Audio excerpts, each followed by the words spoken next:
আসসালামু আলাইকুম। সবাইকে স্বাগত জানাচ্ছি আমার দেশ টপ নিউজে। সঙ্গে আছি তাহমিনা তাসির। শুরুতেই জানিয়ে দিচ্ছি সংবাদ শিরোনাম। জামায়াতের সঙ্গে টানাপোড়েনের মধ্যে নতুন জোটের ইঙ্গিত ইসলামী আন্দোলনের। লুণ্ঠিত অস্ত্র উদ্ধার না হওয়া পর্যন্ত নির্বাচন স্থগিত চেয়ে হাইকোর্টে রিট। 12 ফেব্রুয়ারি নির্বাচন হবে, মার্কিন কূটনীতিকদের বললেন প্রধান উপদেষ্টা।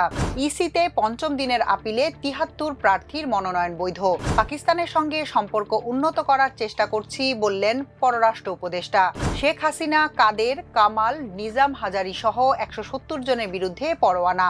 আরব আমিরাতে 440 বাংলাদেশি বন্দীকে রাজকীয় ক্ষমা। এবার বিস্তারিত। জামায়াতে ইসলামীর সঙ্গে আসন সমঝোতা যখন জটিলতায়, তখন নতুন জোটের ইঙ্গিত দিলেন ইসলামী আন্দোলন বাংলাদেশের জ্যেষ্ঠ যুগ্ম মহাসচিব ও মুখপাত্র গাজী আতাউর রহমান। গাজী আতাউর রহমান বলেন, 20 তারিখ হল মনোনয়নপত্র প্রত্যাহারের শেষ দিন। নির্বাচন হলো ফেব্রুয়ারির 12 তারিখ। ফেব্রুয়ারির 12 তারিখের আগ পর্যন্ত যে কোনো কিছু ঘটতে পারে। বুধবার বিকেলে রাজধানীর পুরানা পল্টনে ইসলামী আন্দোলনের কেন্দ্রীয় কার্যালয়ে সাংবাদিকদের এক প্রশ্নের জবাবে একথা বলেন চরমোনাই পীরের দলটির মুখপাত্র। তার মতে, তাদের প্রতি যাদের শ্রদ্ধা রয়েছে তাদের সঙ্গে আলোচনা চালিয়ে যাচ্ছেন তারা। আগামী নির্বাচনে দলটির জামায়াতের জোটে থেকে অংশ নেয়ার কথা চলছিল। আজ বিকেলে এই জোটের 11টি দলের কে কোন আসনে প্রার্থী দিবেন তা ঘোষণা করার সংবাদ সম্মেলন হওয়ারও কথা ছিল, কিন্তু শেষ মুহূর্তে তা স্থগিত করা হয়। আসন নিয়ে মতৈক্য না হওয়ার কারণেই এই সংবাদ সম্মেলন ভেস্তে গেছে বলে দলটির সূত্র জানান। ইসলামী আন্দোলন 50টি আসন চাইছে, কিন্তু জামায়াত 40টির বেশি আসন ছাড়তে রাজি নয়। এ নিয়ে ইসলামী দল দুটি সমঝোতা আটকে যায়। নিরাপত্তাহীনতার প্রেক্ষাপটে এবং 2024 সালের গণ অভ্যুত্থানের সময় লুণ্ঠিত বিপুল পরিমাণ অস্ত্র উদ্ধার না হওয়া পর্যন্ত আসন্ন জাতীয় নির্বাচন স্থগিত চেয়ে রিট দায়ের করা হয়েছে। বুধবার হাইকোর্টে রিট করেছেন আইনজীবী মোহাম্মদ মাহমুদুল হাসান। রিটে মন্ত্রিপরিষদ সচিব, স্বরাষ্ট্র সচিব, আইন, বিচার ও সংসদ বিষয়ক মন্ত্রণালয়ের সচিব, নির্বাচন কমিশন সচিব, পুলিশ মহাপরিদর্শক এবং র্যাব মহাপরিচালককে বিবাদী করা হয়েছে। রিট আবেদনে উল্লেখ করা হয়, বিভিন্ন গণমাধ্যমের তথ্য অনুযায়ী 2024 সালের গণ অভ্যুত্থানের সময় দেশের বিভিন্ন থানা ও আইনশৃঙ্খলা রক্ষাকারী বাহিনীর কার্যালয় থেকে 5,750টি আগ্নেয়াস্ত্র এবং 6,51,609 রাউন্ড গোলাবারুদ লুট হয়ে যায়। সরকার এসব অস্ত্র উদ্ধারে পুরস্কার ঘোষণা করা সত্ত্বেও এর একটি উল্লেখযোগ্য অংশ এখনও উদ্ধার করা সম্ভব হয়নি।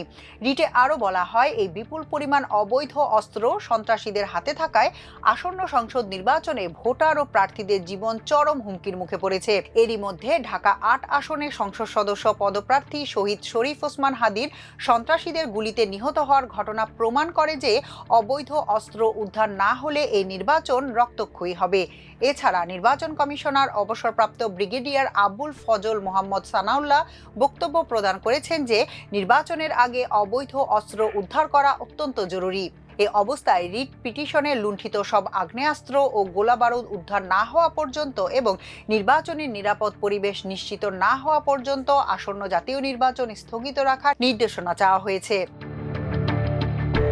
ত্রয়োদশ জাতীয় সংসদ নির্বাচন ও গণভোট আগামী 12 ফেব্রুয়ারি অনুষ্ঠিত হবে বলে সরকারের অঙ্গীকার পুনর্ব্যক্ত করেছেন প্রধান উপদেষ্টা ডক্টর মোহাম্মদ ইউনূস।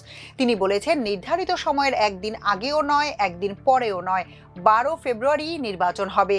রাষ্ট্রীয় অতিথি ভবন যমুনায় যুক্তরাষ্ট্রের 2 সাবেক জ্যেষ্ঠ কূটনীতিক আলবার্ট গম্বিস ও মর্স ট্যানের সঙ্গে সাক্ষাৎকালে প্রধান উপদেষ্টা একথা বলেন। প্রধান উপদেষ্টার প্রেস উইং জানায়, আসন্ন গুরুত্বপূর্ণ নির্বাচন সামনে রেখে বাংলাদেশ সফরে এসেছেন সাবেক ভারপ্রাপ্ত under secretary of state Albert Gombis এবং সাবেক ambassador at large Morse Tan. সাক্ষাৎকালে প্রধান উপদেষ্টা বলেন, অন্তর্বর্তী সরকার নির্ধারিত সময়েই নির্বাচন আয়োজন এবং ফল ঘোষণার পর গণতান্ত্রিকভাবে নির্বাচিত সরকারের কাছে ক্ষমতা হস্তান্তরে দৃঢ় প্রতিজ্ঞ। কে কি বলল তা বিবেচ্য নয়। 12 ফেব্রুয়ারিতেই নির্বাচন হবে, এর একদিন আগে বা পরে নয়। নির্বাচন হবে অবাধ, সুষ্ঠু ও শান্তিপূর্ণ এবং উৎসব মুখর পরিবেশে। নির্বাচনকালে অন্তর্বর্তী সরকার সম্পূর্ণ নিরপেক্ষ থাকবে, প্রশাসন থাকবে পক্ষপাতমুক্ত এবং সব রাজনৈতিক দলের জন্য সমান সুযোগ নিশ্চিত করা হবে। ত্রয়োদশ সংসদ নির্বাচনে রিটার্নিং অফিসারের সিদ্ধান্তের বিরুদ্ধে নির্বাচন কমিশনে আপিল করে শুনানির পঞ্চম দিনে আরও ৭৩ জন প্রার্থিতা ফেরত পেয়েছেন। এ নিয়ে মোট ২৭৬টি আপিল মঞ্জুর করল সংস্থাটি। বুধবার আপিল শুনানি শেষে ইসির সিনিয়র সচিব আখতার আহমেদ এ তথ্য নিশ্চিত করেন। তিনি বলেন, ইসির আপিল শুনানিতে মোট ১০০টি আপিল শুনানি হয়, যার মধ্যে ৭৩টি আপিল মঞ্জুর করা হয়, বাকি ১৭ আপিল নামঞ্জুর হয়, আর 10টি আপিল শুনানির অপেক্ষমান করা হয়েছে। কমিশনের ঘোষিত সময়সূচি অনুযায়ী আজ ক্রমিক নম্বর ২৮১ থেকে ৩৮০ পর্যন্ত আপিলের শুনানি অনুষ্ঠিত হয়েছে। বছরের ব্যবধানে পাকিস্তানের সঙ্গে সম্পর্ক অনেকটাই স্বাভাবিক হয়ে এসেছে বলে জানিয়েছেন অন্তর্বর্তী সরকারের পররাষ্ট্র উপদেষ্টা মোহাম্মদ তৌহিদ হোসেন। বুধবার পররাষ্ট্র মন্ত্রণালয়ে সাংবাদিকদের সঙ্গে আলাপকালে একথা বলেন তিনি। সম্প্রতি সৌদি আরবের জেদ্দায় পাকিস্তানের উপপ্রধানমন্ত্রী ও পররাষ্ট্রমন্ত্রী ইসাক দারের সঙ্গে বৈঠক নিয়ে এক প্রশ্নের জবাবে তৌহিদ হোসেন বলেন, পাকিস্তানের সঙ্গে আমরা সম্পর্ক উন্নত করার চেষ্টা করছি বলতে আমি বুঝাচ্ছি স্বাভাবিক সম্পর্ক প্রতিষ্ঠার চেষ্টা চলছে। অনেকটা স্বাভাবিক হয়ে এসেছে গত ১ বছরে। আরও কিছু কাজ করা যেতে পারে, যেগুলোর অগ্রগতি হলে আপনারা জানতে পারবেন। এদিকে গাজায় মার্কিন প্রেসিডেন্ট ডোনাল্ড ট্রাম্পের প্রস্তাবিত ইন্টারন্যাশনাল স্ট্যাবিলাইজেশন ফোর্সে বাংলাদেশের যোগ দেওয়ার প্রস্তাব নিয়ে চূড়ান্ত সিদ্ধান্ত হয়নি, তবে এখনও আলাপ আলোচনা চলছে বলে জানিয়েছেন পররাষ্ট্র উপদেষ্টা।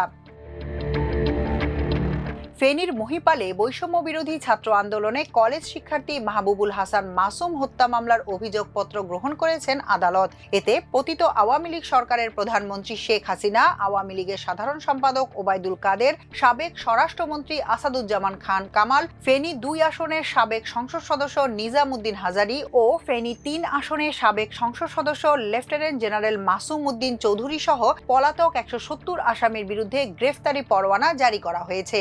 বুধবার ফেনী আদালতের senior judicial magistrate Mohammad Hasan এ আদেশ দেন। আদালত ও পুলিশ সূত্রে জানা গেছে, ২০২৪ সালের ৪ আগস্ট ফেনীর মহিপালে ছাত্র জনতার আন্দোলনে এক দফা দাবির অসহযোগ কর্মসূচিতে অংশ নিয়ে মাথায় গুলিবিদ্ধ হয়ে আহত হন কলেজ ছাত্র মাহমুদুল হাসান। পরবর্তীতে চিকিৎসাধীন অবস্থায় চট্টগ্রাম মেডিকেল কলেজ হাসপাতালে ৭ আগস্ট মৃত্যুবরণ করেন তিনি।